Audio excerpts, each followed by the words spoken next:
আপনার মা বলবে বাবা তুমি খাইছো। এটাই ডিফারেন্স, এটাই পার্থক্য মা আর সন্তানের সাথে।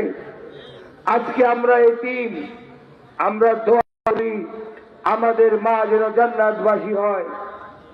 আমি যে কথা আজকে বলার কথা নয়, তবু আমি আপনাদের কাছে দায় মুক্ত হওয়ার জন্য দুটি কথা বলতে চাই, আপনারা যদি অনুমতি দেন।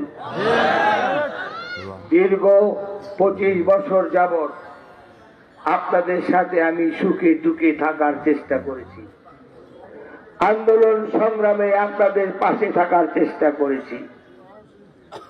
মাঠ থেকে শুরু করে থানা, থানার থেকে শুরু করে হাজতখানা, হাজতখানার থেকে শুরু করে আদালত, আদালত থেকে শুরু করে জজ কোর্ট, জজ কোর্ট থেকে শুরু করে হাইকোর্ট, হাইকোর্ট থেকে সুপ্রিম কোর্ট পর্যন্ত আপনাদের জন্য আমি গিয়েছি।